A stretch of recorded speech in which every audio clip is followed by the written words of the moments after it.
মেয়েদের মন অতিরিক্ত ফুরফুরে থাকলে বছরের প্রতিটা দিনই নববর্ষের মতো সুন্দর হয়। আমিও নববর্ষ নিয়ে 1000টা প্ল্যানিং করে রেখেছিলাম। কেমন শাড়ি পরবো, কেমন জুয়েলারি পরবো সবকিছু ঠিক করে রাখার পরেও হচ্ছে লাস্ট মুহূর্তে আমার প্ল্যানিং চেঞ্জ হয়। প্রতিদিনের মতো আজকে সকালটাও শুরু করেছিলাম ছাদে গিয়ে সুন্দর ওয়েদার দেখতে দেখতে। ফুলগুলো গাছে মানায়, কিন্তু ফুলের মালিক যদি একটা দুইটা ফুল ছিঁড়ে তাতে কিছু হয় না। মতো এবার আমাদের কলেজে প্রোগ্রাম ছিল পয়লা বৈশাখ উপলক্ষে। আর এই প্রোগ্রাম নিয়ে আমার আর আমার ফ্রেন্ডের অনেক রকম প্ল্যানিং ছিল। করে একটা কারণের জন্য ও যেতে পারছে না। আমার ফ্রেন্ড একই রকম শাড়ি কিনেছিলাম একটা পেজ থেকে। না যাওয়ার কারণে আমিও আর এবার শাড়ি পরিনি। এখানে সবার জন্য পয়লা বৈশাখ মনে হলো, নিজের জন্য কেন জানি একলা বৈশাখ ফিল হচ্ছিল। আমার ফ্রেন্ড বারবার ভিডিও কল দিচ্ছিল কি হচ্ছে না হচ্ছে দেখার জন্য। বাট সেই দিন মনে হচ্ছিল একটু বেশি গরম পড়ছে।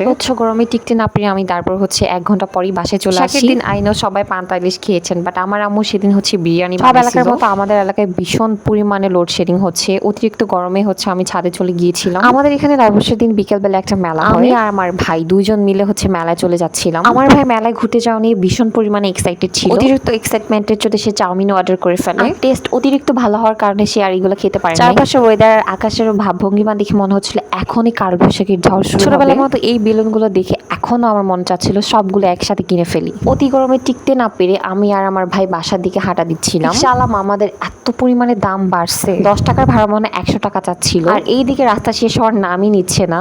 মনে হচ্ছিল দুইটা ডানা থাকলে এখনই উড়ে উড়ে বাসায় চলে যেতাম। এত পরিমাণে অধৈর্য হয়ে যাচ্ছে। বাসায় এসেই হচ্ছে সবকিছু আনবক্সিং করা শুরু করে দিচ্ছি। মেলা থেকে এই সুন্দর কুটো ল্যাম্পটা কিনেছিলাম। লাইট সেট করার পর এটা অনেক বেশি সুন্দর লাগবে। আর হ্যাঁ, অতিরিক্ত বড়লোক হওয়ার লোভে এখানে একটা ব্যাংকও কিনে নিয়েছিলাম। বড়লোক হওয়ার জন্য বেশি টাকা পয়সা লাগবে না, 4-5 বস্তা টাকা হইলেই হবে। আর যে আমার সাথে সাথে আমিন বলবে আল্লাহ যেন তাকেও হচ্ছে 2-3 বস্তা টাকা দিয়ে ফেলে। আগে খুব শখ করে একটা ক্যান্ডেল বানাইছিলাম। বানানোর পর জাস্ট 1-2 বার মনে হয় জ্বালিয়েছিলাম, তারপর থেকে আর ক্যান্ডেলটাকে কোথাও খুঁজে পাচ্ছি না। আস্তে আস্তে আমার ভাই বলতেছে এটা নাকি ও ফ্রিজের মধ্যে লুকায় রাখছে। কেমন লাগে এটাকে জ্বালিয়ে দেখছিলাম তেজ কি এখন আগের মতোই আছে কিনা। মাশাআল্লাহ খুব সুন্দর করে জ্বলছিল। তারপরের দিন সকালবেলা আমার ক্লাস ছিল। আর আগের দিন রাতে কিছু না পড়ার কারণে বাসে বসে একটু পড়াশোনা করার চেষ্টা করছিলাম। আর বরাবরের মতো সেখানেও আমার পড়াশোনা হচ্ছিল না।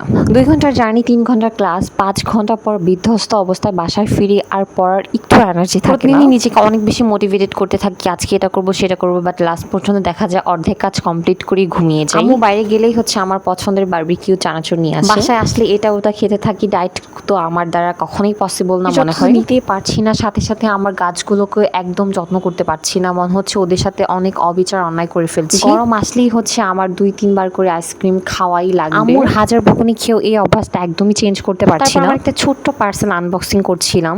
মেয়েদের সকলে এরকম ছোট ছোটই গরম গরম করে সারাদিন চিল্লাতে থেকেও হচ্ছে আমি এখানে আবার গরম কফি খাচ্ছি। এরকম উল্টাপাল্টা খেতে থেকেই হচ্ছে আমি বারবার অসুস্থ হয়ে যাই। মাঝে মাঝে হচ্ছে এরকম প্রজাপতি চলে আসে। আমাদের ছাদ বাগানে আম্মু অনেকগুলো গাছ লাগিয়েছিল, আর সেখানে গাছে হচ্ছে কাঁচামরিচ হয়েছে। মাশাআল্লাহ কি সুন্দর। আমার আম্মু গাছে যে পরিমাণে যত্ন করে আমি তার